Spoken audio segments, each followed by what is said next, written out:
When my sister's husband parked in my spot again, I politely asked him to move. He laughed. It's not like you own the building. My sister snapped, don't start drama. So I called the tow truck and the leasing office. But what they found in his trunk changed everything. My name's Nate. I'm 30, and for the most part, I keep to myself. I don't do drama. I don't scream, post rants, or chase people around parking lots with a bat. But if you poke a quiet person long enough, they'll show you just how loud silence can be. And this all started over a parking space. Let me back up. I live in a mid-sized apartment complex just outside of Denver. The kind of place with thin walls, luxury, appliances that break after 2 years, and neighbors who either avoid eye contact or overshare about their cats. It's not paradise, but after a brutal breakup and moving out of a shared condo, I needed a reset. Somewhere quiet. Somewhere simple. I got a small one-bedroom on the second floor with a decent balcony and, most importantly, a reserved parking space. Spot number 113, clearly painted in bold white, directly in front of my unit's stairs. It's mine. You'd think that would be the end of the story. A man and his numbered square of asphalt. Enter my sister. My older sister, Rachel, 35. Married to Derek, 36. If you've ever met someone who walks into a room and assumes the rules don't apply to them, that's Derek. Big grin, firm handshake, lots of opinions he's eager to share. Alpha energy, as Rachel once proudly told me, like it was something he earned in a class. They moved into the same apartment complex 6 months after I did. Different building, same layout. At first, I thought it'd be nice to have some family around. Rachel and I weren't super close growing up, but we had the kind of bond that forms when your parents play favorites and you're not the favorite. Shared eye rolls across the dinner table. Silent side-eye alliances. But the older we got, the more Rachel seemed to absorb our parents' condescension like a sponge. She became the golden child by default. Married young, nice car, decent job. And Derek? He made her feel important. Untouchable, even. The first time Derek parked in my spot, I let it go. I figured it was a fluke. He was visiting, maybe didn't realize it was assigned. The second time, I texted Rachel. Hey, can you ask Derek not to park in 113? That's my assigned spot. No reply. The third time, I knocked on their door. Derek answered, drink in hand, still wearing his work badge like it was an extension of his ego. I smiled. Hey man, sorry to bug you. Could you move your car from 113? It's my spot. He didn't even pause. Just glanced out the door, then back at me. It's not like you own the building. He laughed, shut the door before I could respond. I stood there for a second, just staring at the peeling paint on their doorframe. I wasn't even angry yet, just taken aback. Like I'd missed a chapter in a book and suddenly didn't recognize the characters. Later that evening, I texted Rachel again. She replied this time. Don't start drama, Nate. It's just a parking spot. That's when I felt something shift. Not a snap. More like a gear clicking into place. So I called the tow company listed on our leasing bulletin board. The guy on the line was short, professional. Said they'd send someone out within 30 minutes. I also emailed the leasing office with a time-stamped photo of Derek's car in the spot. And then I waited. I didn't pace. I didn't fume. I just sat on the balcony, drank a soda, and watched as the flatbed rolled into the lot. They didn't even hesitate. Hooked it right up. I didn't expect Derek to be home. But the second the truck lifted his SUV's front wheels, their door flung open. Derek came out in socks, yelling, Hey, what the hell are you doing? The tow driver didn't flinch. Reserved spot, sir. You're not listed on the lease.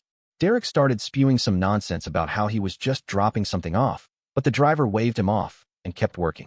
Rachel came out a second later, arms crossed, already glaring at me like I had kicked their dog. Seriously, Nate? A tow truck? You couldn't have just texted me. I did, I said quietly. She rolled her eyes. You're unbelievable. But before she could say more, the tow driver suddenly paused. Looked toward the trunk. He called over his shoulder to the second guy who'd arrived in a separate car. They walked around the back. One of them tapped the bumper. Then the driver turned to Derek. Sir, you mind opening your trunk? Derek froze. What? Got a strange odor coming from the back. We're required to report suspicious cargo if something doesn't smell right. That's when I saw it. The panic. Subtle, but real. Derek said something about it being tools or old gym gear, but his voice cracked. The tow driver didn't press. He pulled out his phone. I'm calling this in, he said. Just to be safe. And that's when it stopped being about a parking spot. The tow driver didn't wait for Derek's permission. He stepped away, muttering something into his phone. The second guy, maybe his partner, maybe just backup, stood near the back of the SUV with his arms crossed like he'd seen this kind of thing before. Not surprised. Just watching. Rachel stormed toward me. You couldn't just let it go? I didn't say anything. There was nothing to say. This wasn't about revenge or pettiness. It was about being disrespected over and finally saying, no. That's enough. Derek was pacing now, running a hand through his hair every few seconds, trying to act annoyed, but his eyes kept flicking to the trunk. When the police cruiser pulled in 10 minutes later, lights off but clearly on alert, he stopped moving. 2 officers stepped out. 1 male, 1 female.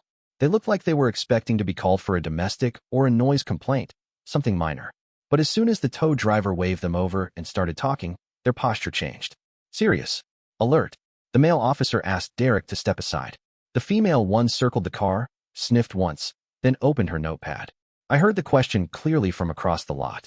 Sir, are you aware of what's in the trunk of this vehicle? Derek laughed. Loud. Fake. Yeah, my gym bag, maybe a toolbox. What? She didn't answer. Instead, she asked for his keys. Derek hesitated. His jaw twitched. Rachel jumped in, voice sharp. He doesn't have to do anything. This is harassment. The male cop cut her off, calm but firm. Ma'am, we received a call from a licensed tow operator regarding potential evidence of a crime. If your husband does not consent, we'll escalate with a warrant. It wasn't a bluff. They were serious. Derek tried to joke again, but his voice cracked halfway through. Then, without another word, he pulled out his key fob and hit the unlock button. The trunk clicked. The female officer opened it slowly, cautiously. She took one look and stepped back. Her hand went to her belt, not for her gun, but for her radio. Dispatch, we need an evidence tech and backup. Possible code 408. Copy. I didn't know what a 408 was. I just knew the air got heavy, thick with silence. The other officer peered inside and cursed under his breath. Rachel pushed forward, ignoring the officers, practically diving to look for herself. The second she saw it, she gasped. Not the dramatic, hand-on-chest soap opera kind. This was real, like her breath got yanked out of her lungs. And then she looked at Derek, like she didn't know who he was anymore. The officers pulled them both aside. I stayed back, didn't move. My fingers gripped the balcony railing so tight, I barely noticed the cold bite of metal. After a few tense minutes, the cops read Derek his rights. Handcuffs. Real ones. Not the zip ties you see on the news. Rachel screamed. She reached for him. He didn't even look at her. They put him in the cruiser. Rachel spun on me. This is your fault. I stared at her. I couldn't believe what I was hearing. My fault? I asked, still stunned. For what? Calling a tow company. You escalated it. You always do this. You make things worse for everyone just to feel in control. I wanted to argue. Wanted to yell back that I'd let it go twice. That I gave them every chance. But what was the point? She wasn't seeing clearly. Or maybe she just needed someone else to blame. The cruiser pulled away, taking Derek with it. Rachel stood there barefoot on the pavement, arms wrapped around herself like she finally realized the evening chill had set in. She didn't say anything else. Just turned and went back inside, slamming the door behind her. The tow truck was gone. The police were gone. Even the second driver had vanished. I stood in the middle of the lot under a flickering streetlight, feeling like I'd just stepped out of someone else's movie. I didn't even know what was in the trunk yet. But whatever it was, it didn't belong in a story about a parking spot. The next morning, I got a knock on my door. Not a bang. Not urgent. Just 3 firm taps. I was halfway through a cup of coffee, still trying to convince myself last night wasn't some stress-induced hallucination. But when I looked through the peephole and saw 2 plainclothes detectives, that hope went out the window. Mr. Nathan Hayes? The woman asked.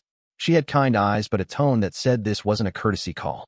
Yeah, I said, stepping back. Come in. She shook her head. Just a few questions, if that's all right. The guy next to her spoke up next. We're following up on the arrest that happened last night. Derek Stanton? That name felt like static in my ears. I nodded. He's your brother-in-law, correct? For now, I muttered. They exchanged a quick look. Then the woman flipped open a small notepad. We found several items in his trunk that raised concern, she said. In addition to lock-picking tools, he had multiple fake IDs, prepaid debit cards, blank checks, and what appears to be a laptop with software designed for skimming credit card numbers. I didn't respond right away, because I felt something cold crawl up my spine. That laptop. It sounded a lot like the one he'd asked me to help him wipe clean a few months ago. Said it was for a friend who got scammed. I told him I didn't have the tools to do it, and he shrugged it off like it was no big deal. You mentioned he was parked in your spot, the male detective continued. Mind if we ask why you had him towed? So I told them. The whole thing. How it had happened 3 times. How I'd texted Rachel. How they brushed me off. I even showed them the photo I sent to the leasing office. When I finished, they were quiet for a second. Then the woman pulled out a small envelope. We're showing a series of utility accounts opened in this complex under your name. Not just your unit. A few others. I blinked. Wait, what?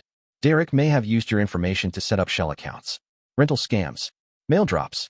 We don't have the full picture yet, but Your name's showing up in more places than it should." I laughed, but it was the kind of laugh you let out when your nerves are fighting your brain. I didn't sign anything for him. I don't even let people borrow my Netflix. We believe he stole your information gradually, over months, maybe longer. Did he ever have access to your mail? Mail. Right. That one time, 2 summers ago, when I was traveling for work, Rachel offered to check on my place while I was gone. Said she'd water the plant, feed the fish. When I got back, my mailbox was empty, but I didn't think anything of it. My voice was flat. "You think he used me as a cover?" The man gave a slow nod. "It happens. Family connections make it easier to impersonate someone without drawing attention." I stared past them. The hallway outside my door felt longer than usual. Endless. They left me with a list of credit monitoring services, a folder of paperwork, and a warning that I might start seeing charges on old accounts. "You'll want to run a credit report today," the woman said before leaving. "And Nate." I looked up. "If he had access to your data, there might be more." I called my bank first. No strange activity, yet. Then I pulled my last year of credit reports. There were 2 inquiries I didn't recognize. One from a cable provider. One from a security service for a property I'd never heard of. I searched the address. It was a rental house 3 miles from my complex. The lease was in my name. I'd never even seen the place. That's when I realized how bad it was. This wasn't about Derek stealing a few numbers or racking up a Netflix charge on my card. He'd created a second life, and he used me to build it. I didn't sleep that night. My phone buzzed nonstop, calls from my mom, missed messages from Rachel. I didn't pick up. I couldn't. But then a voicemail came through from Rachel. I hit play and just sat there in the dark listening to her voice shake. "I didn't know, Nate. I swear I didn't know. He said he was helping someone. He said it was a side hustle, nothing illegal. Please believe me." Then silence. And right at the end, "He has a second phone. I found it last week. It was under his side of the mattress." She didn't say what was on it. Didn't say why she hadn't told me sooner. She just hung up. And that's when something in me started to really crack. This wasn't just about what Derek did. It was about how long Rachel let it happen, and who she was protecting the entire time. There's a difference between not knowing and choosing not to look. I wanted to believe Rachel. I wanted to believe that my sister had just been dragged along, that she'd been tricked by a manipulative husband. But something about her voicemail wouldn't leave me alone. She'd found the second phone a week ago. A week. And she never said a word until after he got arrested. That told me everything I needed to know. So I went digging. There was one thing I hadn't touched since all this started, a hard drive. 6 months ago, Derek showed up at my place with an old external drive. Said it was from an old work laptop and asked if I could wipe it clean. He claimed he was donating it, or maybe recycling it. His story shifted every time I asked. I said I'd get to it eventually, then forgot about it. Tossed it in a drawer, under some receipts and dead batteries. Now I pulled it out, plugged it in, and waited. The folder structure looked basic at first. Random names. A few documents labeled invoices and job leads. But one folder was different. Hidden inside a string of nested directories was a series of scanned IDs. Driver's licenses. Social security cards. Bank statements. Most of them didn't have Derek's name on them. One of them had mine. But what really made my blood freeze was a PDF contract, a fake lease agreement. It had my forged signature at the bottom. The same address I'd looked up on the credit report. He'd signed me up as a ghost tenant. And he hadn't done it alone. Because there, on page 3, was a notarized witness signature. Rachel Stanton. I didn't know what to feel first.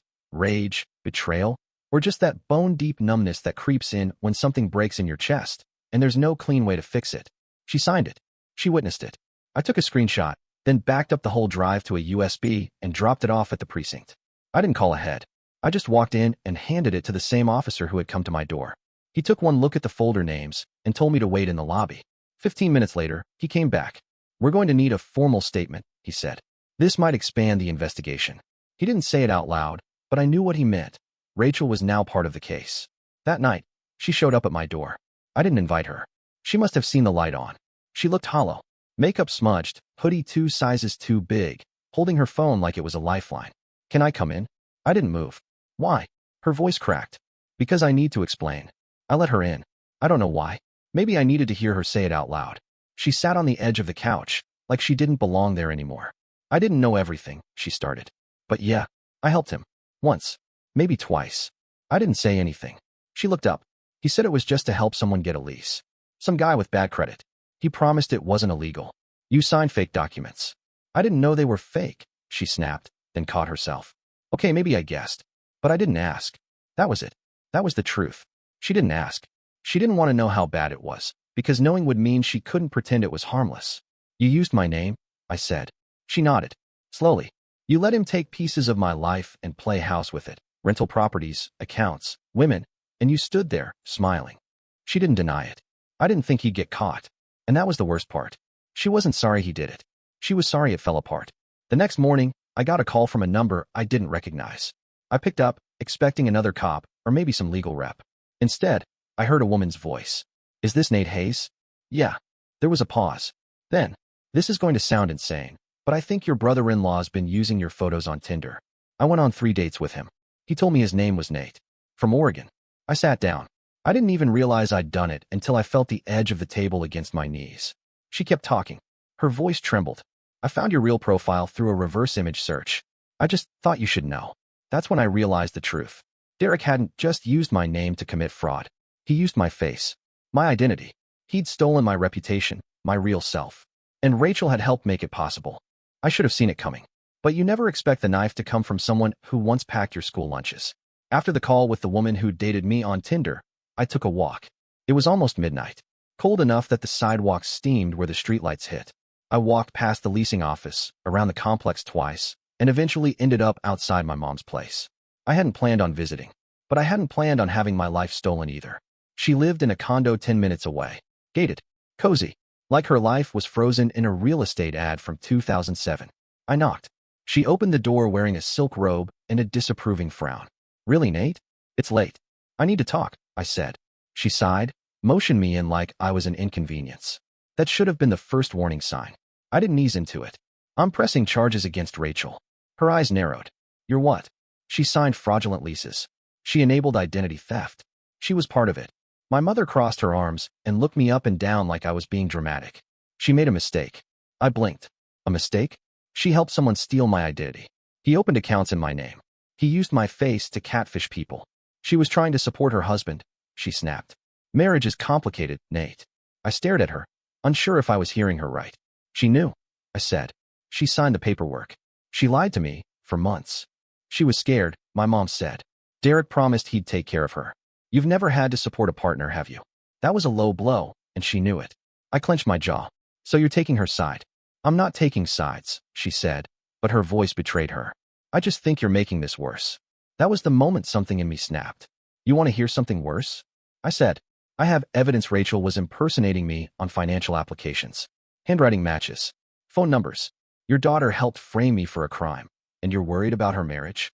She didn't reply, because she didn't deny it either. And then she made it worse.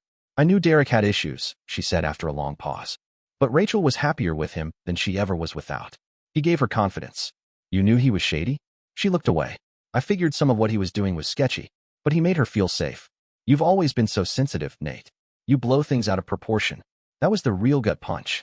Because that line, that exact line, it was the same thing she used to say when I told her Rachel was bullying me as a kid. When she borrowed my money from a graduation card. When she moved in with her boyfriend at 17 and blamed me for ratting her out. You're sensitive. You overreact. You make things worse. All my life, I played second fiddle. The younger son.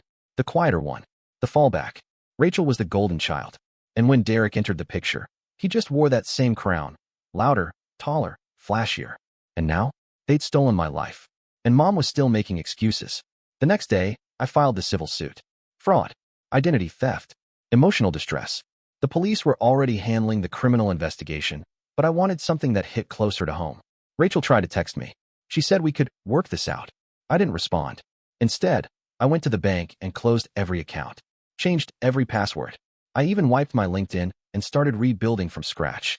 I didn't know what the fallout would be, but I knew this. I wasn't going to spend one more second begging my own family to treat me like a person. I told the leasing office I'd be moving out at the end of the month. I needed out. Of this building. Of these people. Of this entire shadow version of my life. That night, I got a voicemail from Rachel. I debated deleting it, but I pressed play. You win. Is that what you wanted? You got your moment. Your revenge. I lost everything. Derek's in jail. Mom's not talking to me. Are you happy now? I let the silence fill the room for a moment. Then I deleted it. Because the truth is, I hadn't won anything. I'd just survived what they tried to take from me. 2 weeks before my move-out date, I hired a shredding service. Every file, every piece of paper with my name tied to this place, gone. Utilities? Cancelled. Rent? Paid in full. Forwarding address? Private. I even ditched my SIM card and bought a new phone under a fresh number. This wasn't a fresh start. It was an erasure. I didn't want closure. I didn't need Rachel to apologize or my mom to finally call me the better son. I just wanted out. And I got it. But I wasn't going to vanish without leaving a record. On my last night in that apartment, I slid 2 envelopes under 2 doors. One went to Rachel, the other to the leasing office. Rachel's envelope had everything she was trying to pretend didn't exist. A printed copy of the forged lease agreement with her witness signature, a USB containing the PDF metadata, time-stamped edits, IP address, author name, and a short handwritten note. Just one line.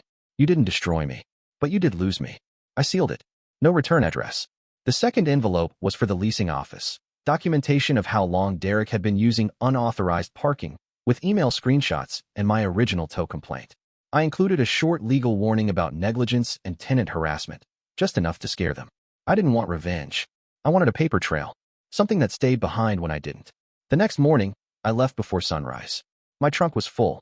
My apartment key was on the counter. My new lease was signed in another state, for 100 miles away.